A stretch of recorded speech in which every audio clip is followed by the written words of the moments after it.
بسم اللہ الرحمن الرحیم۔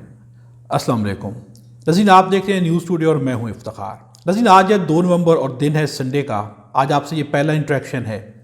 ناظرین، سب سے امپورٹنٹ خبر یہ ہے کہ اسلام آباد پر 24 گھنٹوں میں حملے کی دھمکی دے دی گئی ہے۔ سہیل آفریدی خیبر پختونخوا کو جھٹکے دینے کے بارے میں فیصلہ کر لیا گیا ہے۔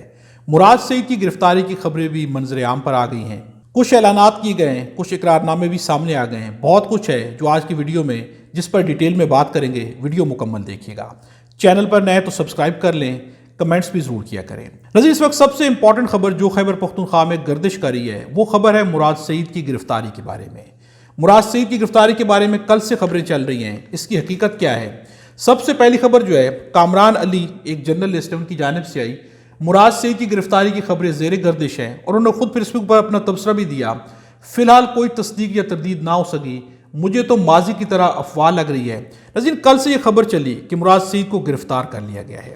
یہ خبر اس قدر زیادہ چلی کہ جس کے اوپر جو ہے گمان ہو گیا کہ مراد سعید کو واقعی گرفتار کر لیا گیا ہے، جس کے بعد جو ہے اس کے اوپر جو ہے کچھ چیزیں سامنے آئیں۔ جب اس کے بارے میں ہم نے تھوڑی سی تحقیق کی تو کیا کچھ سامنے آیا؟ محمد فہیم کا کہنا ہے کہ کلام سوات میں مراد سعید کی گرفتاری کے لیے ہوٹل پر چھاپا، ذرائع کے مطابق مراد سعید وہاں موجود نہیں تھے۔ ناظرین، یہ خبر تو سامنے آئی ہے کہ ہوٹل پر چھاپا مارا گیا ہے۔ کلام سوات میں ہوٹل پر چھاپا مارا گیا جہاں پر مراد سعید کو گرفتار کرنا مقصود تھا، لیکن مراد سعید کو گرفتار نہیں کیا جا سکا۔ یہ ذرائع کے مطابق ایک خبر سامنے آئی ہے۔ ناظرین، ایک بات تو کنفرم ہے کہ چھاپا تو مارا گیا ہے مراد سعید کے بارے میں۔ اب سوال یہاں پر یہ کہ کیا یہ چھاپا KPK کی پولیس کی جانب سے مارا گیا؟ تو ایسا تو ممکن نہیں ہے۔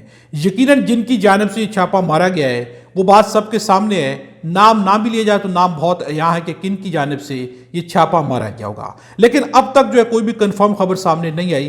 اگر ایسا کچھ ہو جاتا تو یقیناً حکومت کی جانب سے، سہیل آفریدی کی جانب سے یا کہیں پر کوئی اشارہ بھی مل جاتا، لیکن ابھی تک نہیں لگ رہا کہ ایسا کچھ ہوا ہے، چونکہ کہیں پر بھی کوئی اشارہ نہیں مل رہا۔ ناظرین، دوسری اہم خبر یہ ہے کہ خیبر ٹیچنگ ہسپتال پشاور میں صحت کارڈ پر مفت علاج کو معطل کر دیا گیا۔ یہ خبر سامنے ہے جس کے بعد جو ہے تشویش بڑھ گئی کہ خیبر پختونخوا کے اندر ہی اگر عمران خان کا اتنا بڑا پروجیکٹ جس کی بنیاد کے اوپر، اس میں کوئی شک نہیں ہے کہ جس کی بنیاد کے اوپر عمران خان کا ووٹ بینک بھی بڑا ہے، عمران خان کی طرف لوگ زیادہ آئے ہیں، بلکہ سب سے زیادہ لوگوں نے اپریشیٹ جس چیز کو کیا ہے عمران خان کے پروجیکٹس میں سے وہ صحت کارڈ کا پروجیکٹ ہے، تو اسے کس طرح سے KPK کے اندر بند کیا جا سکتا ہے؟ لیکن یہ خبر کل سامنے آئی، صحت کارڈ پر مفت علاج فنڈز کی عدم ادائیگی کے باعث معطل کیا گیا، اور یہ بھی سامنے آیا کہ اس کے جو فنڈز تھے ان کی عدم ادائیگی کے تحت اسے معطل کیا گیا ہے۔ حکومت کی جانب سے انشورنس کمپنی کو فنڈز فراہم نہیں کیے گئے، انشورنس فرم نے ہسپتال کے کروڑوں واجبات ادا نہیں کیے، جس کے باعث ہسپتال مالی مشکلات کا شکار ہے۔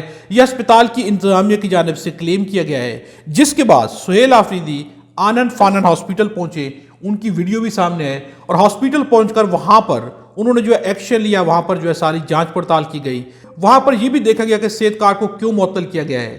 وزیر اعلیٰ سہیل آفریدی کا خیبر ٹیچنگ ہسپتال کا دورہ، مریضوں اور تیمارداروں سے ملاقات، ادویات کی دستیابی کا جائزہ۔ عوام کو علاج معالجے میں کسی قسم کی دشواری نہیں ہونی چاہیے، صحت کارڈ کے تحت علاج کی ایک لمحے کی معطلی بھی قابل برداشت نہیں ہوگی، سہیل آفریدی نے اعلان کر دیا۔ وہاں پر جا کر خود ملے ہیں، یعنی کہ جو ہی یہ خبر چلی تو سہیل آفریدی نے ایکشن لیا۔ سہیل آفریدی جب سے آئے عملی طور پر اقدامات کریں، جہاں پر بھی کچھ چیز سامنے آتی ہے خود قدم اٹھاتے ہیں، خود وہاں پر پہنچ جاتے ہیں۔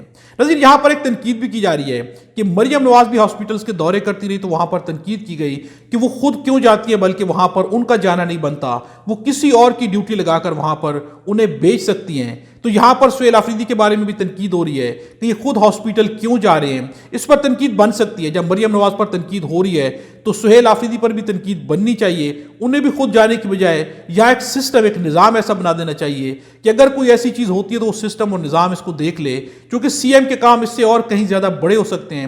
لیکن چونکہ انہوں نے یہاں پر رپورٹ لی ہے تو رپورٹ لینا بھی اٹسیلف اتنا غلط نہیں ہے، لیکن صحت کارڈ جو ہے اسے دوبارہ سے بحال کر دیا گیا ہے۔ ناظرین، سہیل آفریدی کے بارے میں بڑی بڑی دھمکیاں لگائی جا رہی ہیں۔ یہ نظام، یہ جو ہائیبرڈ نظام ہے، یہ سہیل آفریدی سے بہت زیادہ خوف زدہ ہے۔ یہ چیزیں ساری ہم آپ کے سامنے بار بار رکھ رہے ہیں کہ سہیل آفریدی کا خوف نظام کو گھیرے ہوئے ہے۔ پہلے ٹاپک عمران خان تھا، تو اب ٹاپک ہر جگہ، ہر ٹاک شو کے اندر، ہر جگہ پر سہیل آفریدی ہے۔ اختیار ولی نے کل ایک ویڈیو پیغام جاری کیا جسے نام دیا جا رہا ہے پریس کانفرنس کا۔ بیسیکلی یہ پریس کانفرنس نہیں تھی، یہ ایک ویڈیو پیغام تھا جو کہ ان کی جانب سے جاری کیا گیا، اور وہ خود جو ہے پختونخوا کے اندر کہیں پر موجود تھے، انہوں نے ایک ویڈیو پیغام جاری کیا۔ اس ویڈیو پیغام کو پاکستان ٹیلی ویژن پر نشر کر دیا گیا، انہوں نے کلیم کیا سہیل آفریدی کے بارے میں، جو کلیم کیا اب جھوٹا ثابت ہو چکا ہے۔ انہوں نے کلیم کیا کیا؟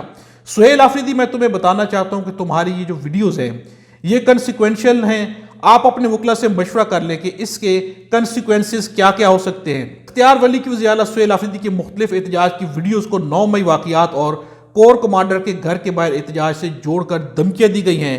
انہوں نے کہا ہے کہ آپ جو ہے 9 مئی کے واقعات میں ملوث تھے، آپ کی یہ 9 مئی کی ویڈیو ہے، جبکہ یہ بات ثابت ہو چکی ہے کہ اختیار ولی نے اس کے بارے میں کوئی بھی تحقیق کرنے کی کوشش نہیں کی، اور جو بھی ویڈیوز سامنے آئی یا جو اختیار ولی نے ویڈیوز وہاں پر دکھائی ہیں اور جنہیں پھر مختلف ٹی وی چینلز، ایون کہ سرکاری ٹی وی چینل نے، پاکستان ٹی وی چینل نے، انہوں نے بھی اس ویڈیو کو دکھایا، اس کے بعد ARY کی جانب سے بھی دکھایا گیا، ویڈیو جو ہے یہ جھوٹی ثابت ہو گئی ہے۔ وزیر اعظم کے کوارڈینیٹر اختیار ولی کا وزیر اعلیٰ سہیل آفریدی کے کور کمانڈر کے گھر باہر احتجاج کرنے کا دعویٰ جھوٹا نکلا۔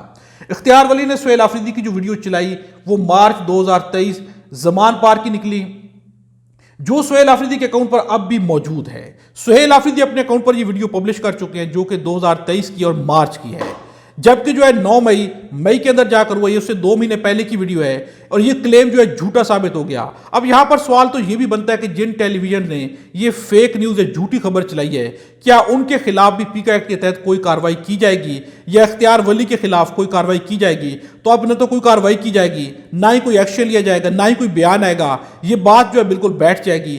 یہی اس نظام کی سب سے بڑی خامی ہے کہ خود کچھ بھی کرے، آئین اور قانون کو توڑے، مسخ کرے تو کچھ نہیں ہوتا، لیکن دوسرے تھوڑی سی بھی بات کریں تو پھر آئین اور قانون انہیں یاد آ جاتا ہے، اور جب تک یہی چیز ٹھیک نہیں کی جائے گی اس ریاست میں کچھ بھی ٹھیک نہیں ہوگا۔ ناظرین، یہاں پر جو اختیار ولی نے صرف یہ نہیں کیا کہ ویڈیوز چلائی ہیں، بلکہ ایک بیان اور بھی دیا ہے۔ بلا تاخیر عمران خان کو PTI کے تمام لوگوں کو جنہوں نے 9 مئی کے واقعات کیے، پاکستان پر چڑھ دوڑے، ان کو غیر مشروط قوم سے معافی مانگنی ہوگی، افواج پاکستان سے معافی مانگنی ہوگی، ریاست پاکستان سے معافی مانگنی ہوگی۔ عشق عمران بمقابلہ عشق پاکستان ہے، اور جیت عشق پاکستان کی ہی ہوگی۔ ناظرین، یہاں پر معافی کے دعوے کیے گئے کہ انہیں معافی مانگنی چاہیے، لیکن جب تک ایک بات ثابت نہیں ہوتی تو بات تو معافی جو ہے وہ ثابت ہونے کی بات سامنے آتی ہے۔ پاکستان تحریک انصاف کا کلیم کرنا ہے کہ 9 مئی ہم نے نہیں کیا، بلکہ ہمارے خلاف 9 مئی جو ہے ایک فالس فلیگ جو ہے آپریشن کے طور پر کیا گیا، اور عمران خان بار بار خود کہتے رہے کہ ہمارے خلاف اگر کوئی ایویڈنس ہے تو اسے سامنے لایا جائے، جتنے ویڈیو فوٹیجز ہیں سامنے لائے جائیں تاکہ دودھ کا دودھ اور پانی کا پانی ہو۔ بلکہ یہاں تک کہا گیا کہ جو بھی 9 مئی کے اندر ملوث ہیں انہیں قرار واقعی سزا دی جانی چاہیے۔ یہ عمران خان نے خود بھی کہا، ان کے پارٹی کے لوگوں نے بھی کہا، لیکن آج تک جو ہے یہی دھمکی ان کو لگائی جا رہی ہے، اور اب یہ دھمکی بھی ان پر کارگر ثابت نہیں ہو رہی ہے۔ دھمکیوں کا سلسلہ آگے بڑھتا جا رہا ہے، دھمکیوں کا سلسلہ جاری ہے، چاہے سہیل آفریدی ہوں، خیبر پختونخوا ہو، انہیں جھٹکوں کی دھمکیاں دی جا رہی ہیں۔ اب کہا جا رہا ہے کہ خیبر پختونخوا کو اور حکومت کو جھٹکے لگیں گے، انہیں جھٹکیوں کی دھمکیاں دی جا رہی ہیں، اور یہ دھمکیاں کون دے رہے ہیں؟ منیف فاروق دے رہے ہیں۔ منیف فاروق کن کی بات کرتے ہیں؟ سب کے سامنے ہے۔ منیف فاروق کا کہنا ہے کہ خیبر پختونخوا حکومت کو کچھ جھٹکے دیے جانے کی توقع ہے۔ وہ جھٹکے کس طرح سے آئیں گے یہ دیکھنا پڑے گا۔ وہ جھٹکے کسی بھی ڈسکوالیفیکیشن کے ذریعے آ سکتے ہیں۔ اب یہاں پر ڈسکوالیفیکیشن کی باتیں کی جا رہی ہیں۔ ڈسکوالیفیکیشن کے لیے ان کے پاس کیا ہے؟ ویڈیو ایویڈنس جو انہوں نے پرووائڈ کیا وہ جھوٹا نکل آیا، اس کے علاوہ ان کے پاس کچھ بھی نہیں ہے۔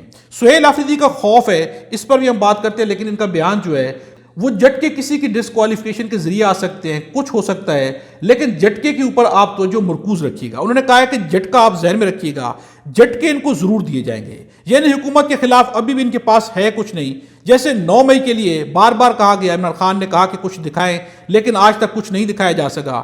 اسی طرح کہا جا رہا ہے کہ ہم جھٹکے دینے کا سوچ رہے ہیں، لیکن فی الحال جھٹکا دینے کے لیے مل کچھ نہیں رہا، اس لیے ڈھونڈنے کی تیاری کی جا رہی ہے کہ کچھ ملے تو پھر جھٹکا دیا جائے۔ لیکن سہیل آفریدی کا کلیم بھی کرنا ہے، سہیل آفریدی کا جس طرح کا کریکٹر رہا ہے وہ کریکٹر خود کلیم کر رہا ہے کہ ان کے بارے کہیں پر کچھ ایسا نہیں ہے۔ انہوں نے صاف اپنے منہ سے کہہ دیا، خود کلیم کیا کہ میرے پاس کھونے کے لیے کچھ نہیں ہے، میرے پاس ایسا کچھ نہیں ہے کہ جس کی بنیاد کے اوپر مجھے ڈرایا جائے، دھمکایا جائے، میرے پاس کھونے کو کچھ ہے ہی نہیں۔ اس کے باوجود بھی اب جھٹکے دینے کی جتنی باتیں کی جا رہی ہیں، ان باتوں سے سہیل آفریدی کو کم از کم فرق نہیں پڑنے والا۔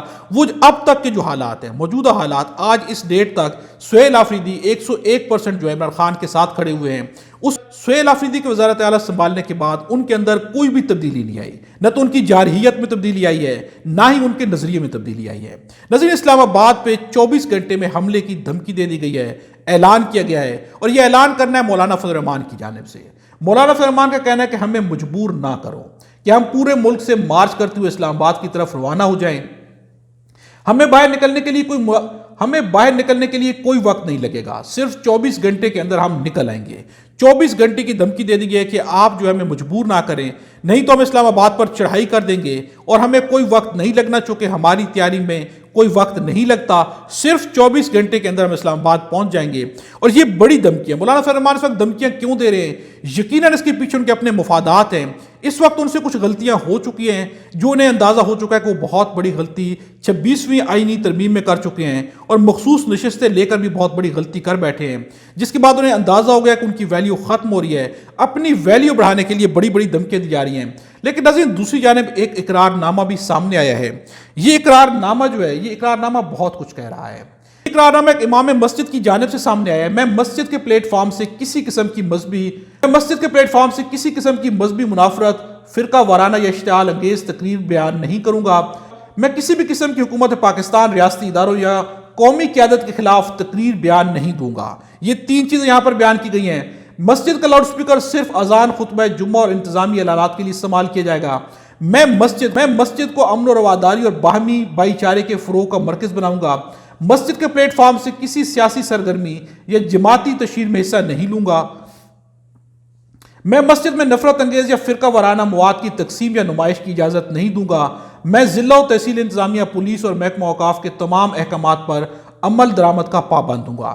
یہ پوائنٹ کچھ عجیب سا ہے کہ میں محکمہ اوقاف یا انتظامی، پولیس اور محکمہ اوقاف کے تمام احکامات پر عمل درآمد کا پابند ہوں گا۔ ویسے یہ سارے پوائنٹس بڑے عجیب سے، اس میں بہت ساری چیزیں ہیں۔ میں جمعہ، عیدین اور دیگر جماعت کے موقع پر نظم و ضبط برقرار رکھنے کے لیے انتظامیہ سے مکمل تعاون کروں گا۔ میں کسی بھی موقع پر امن و امان کے قیام کے لیے حکومت وقت سے ہر ممکن تعاون فراہم کروں گا۔ یہ ایک مولوی کی جانب سے، ایک مولانا کی جانب سے، ایک امام مسجد کی جانب سے اقرار نامہ سامنے آیا ہے۔ اب یہ کیوں دیا جا رہا ہے؟ کیا سب کو دینا پڑے گا؟ فرمان خود بھی کہہ رہے ہیں کہ آپ ہمیں 10,000 یا 25,000 کی لالچ دے رہے ہیں، ہمیں خریدنے کی کوشش کی جا رہی ہے، علماء کرام کو، امام مسجد کو خریدنے کی کوشش کی جا رہی ہے۔